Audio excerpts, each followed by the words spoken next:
بسم اللہ الرحمن الرحیم۔ بسم اللہ الرحمن الرحیم۔ السلام علیکم ورحمۃ اللہ۔ میں ہوں احسان اللہ منصور۔ ہم جائزہ لے رہے ہیں ایسے اسباب کا جو ہماری زندگی میں غموں کو لانے کا باعث بنتے ہیں۔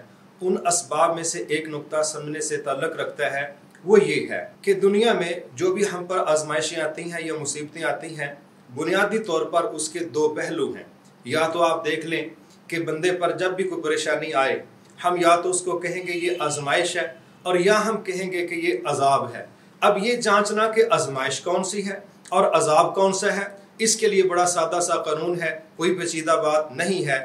کون سی پریشانی عذاب ہے اور کون سی پریشانی امتحان ہے، اس کو چیک کرنے کے لیے دو نقطے ہیں۔ پہلی چیز تو یہ ہے کہ اگر آپ کا موقف درست تھا، آپ ظلم پر نہیں تھے، آپ زیادتی پر نہیں تھے، آپ نے غلط نہیں کیا، پھر بھی آپ درست موقف ہونے کے نتیجے میں کسی پریشانی کا شکار ہو گئے ہیں، تو سمجھ لیجئے کہ یہ اللہ کی طرف سے امتحان ہے۔ یہ ایک ایسا مرحلہ ہے جب آپ کے رویے کو چیک کیا جائے گا، اور امتحان اگلی کلاس میں بٹھانے کا باعث بن سکتا ہے، آپ کے درجے اور مقام کو بلند کرنے کا باعث بن سکتا ہے۔ یعنی اگر آپ نے کام درست کیا ہے، درست کام کرنے کے نتیجے میں اگر آپ کسی پریشانی کا شکار ہو گئے ہیں، تو یہ امتحان ہے اللہ کی طرف سے، یہ آزمائش ہے۔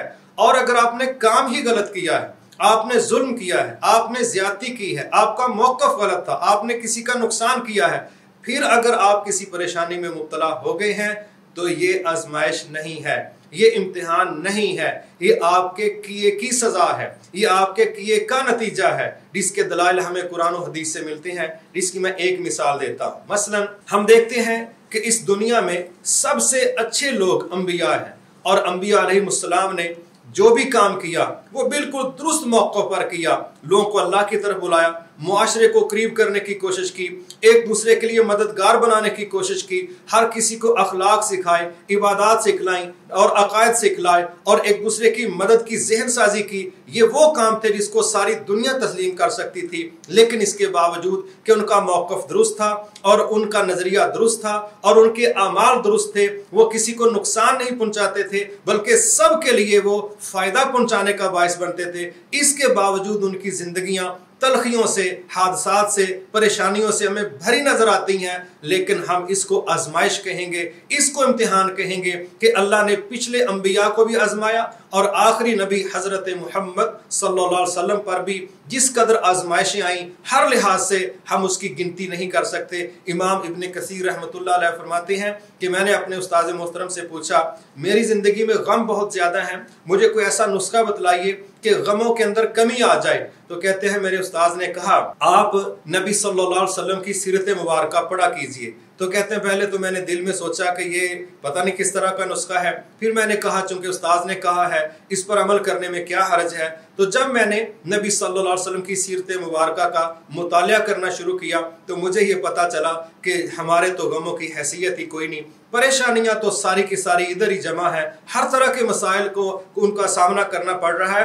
ہمارے تو غموں کا موازنہ ہی نہیں کیا جا سکتا۔ تو ہمیں یہ بات سمجھ آتی ہے، نبی صلی اللہ علیہ وسلم نے کبھی کسی بندے پر ظلم نہیں کیا، نہ زبان سے، نہ ہاتھ سے، نہ اختیار سے، نہ کسی سے ظلم کروایا، اور ہر بندے کا فائدہ ہی سوچا، حتیٰ کہ دوسری مخلوقات کا بھی فائدہ سوچا۔ اس کے باوجود کہ آپ ہر لحاظ سے 100% پرفیکٹ اور درست تھے، مگر آپ کی زندگی غموں سے، پریشانیوں سے بھری پڑی ہے، تو ہم انشاءاللہ اس کو کہہ سکتے ہیں یہ آزمائشیں تھیں، یہ امتحانات تھے۔ پچھلے انبیاء کی زندگی کے ساتھ بھی اللہ نے اسی سسٹم کو اٹیچ کیا، اور آنے والے لوگوں کو یہ ذہن دیا کہ جو بھی نبی صلی اللہ علیہ وسلم کے طریقے کو قبول کر کے ان کے ٹریک پر چلے گا، تو اس کو پہلے مان لینا چاہیے کہ اس کی زندگی میں غم آئیں گے، آ سکتے ہیں، پریشانیاں آ سکتی ہیں، آزمائشیں آ سکتی ہیں، لیکن ان سے ہٹ کے ایک دوسرا طبقہ ہے۔ ہم دیکھتے ہیں قارون ہے، نمرود ہے، فرعون ہے، یہ وہ طبقہ ہے کہ جن کے پاس وسائل تھے، قوت تھی، بہت کچھ تھا، لیکن جب یہ قابو میں کیے گئے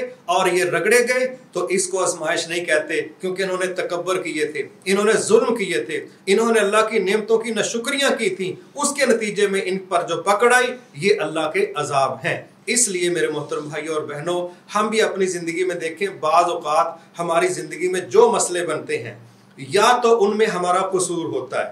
اگر ان مسائل کے بننے میں ہمارا قصور ہے, ہماری غلطی ہے, تو سیدھی سی بات ہے پھر وہ ہمارے کیے کی سزا ہے. اور اگر ہم نے درست کام کیا ہے, ہم نے جائز کام کیا ہے, درست کام کون سا ہے, جائز کام کون سا ہے, جس کو میرے جذبات کہیں کہ جائز ہے, ہم نے دیکھنا ہے.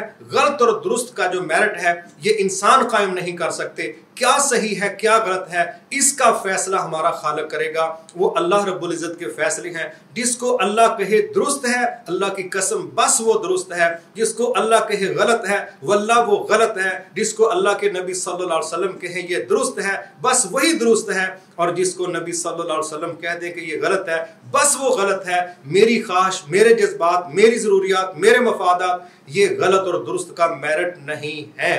اس لیے ہماری زندگی میں جو بھی پریشانیاں آتی ہیں ایک میرٹ رکھیے, دیکھیے اللہ سے ڈر کے, اپنے ضمیر کو سامنے رکھ کے اللہ سے ڈر کے فیصلہ کیجئے. جو پریشانی ہماری زندگی میں آئی ہے اگر اس پر ہم موقف کے لحاظ سے اللہ کے سسٹم کے مخالفت میں کھڑے تھے, ہم غلط تھے, تو پھر یہ ہمارے کیے کی سزا ہے. اور اگر ہم درست ہیں, ہم اللہ کے بتائے گی ڈکٹیشن پہ چل رہے ہیں, پھر کوئی پریشانی آ گئی ہے تو بس یہ پھر آزمائش ہے, اور آزمائش میں ہمارا رویہ کیا ہونا چاہیے. اور اسی طرح اگر ہم پر عذاب آتا ہے یا اللہ تعالی ہمیں ہمارے کسی کیے کی سزا دیتا ہے, اس پر ہمارا رویہ کیا ہونا چاہیے, اس کی باتیں تو ہم نیکسٹ کریں گے. لیکن یہاں ہم اس نقطے کا جواب دینا چاہ رہے تھے کہ ہم جس پریشانی میں مبتلا ہیں کیا وہ امتحان ہے اللہ کی طرف سے, آزمائش ہے, یا پھر وہ ہمارے اوپر ہمارے کیے کی سزا آئی ہے. تو اگر تو ہم درست موقع پر تھے, ہم نے کوئی ظلم نہیں کیا, کوئی زیادتی نہیں کی, کوئی اللہ اس کے نبی کی نافرمانی نہیں کی, کسی کا نقصان نہیں کیا,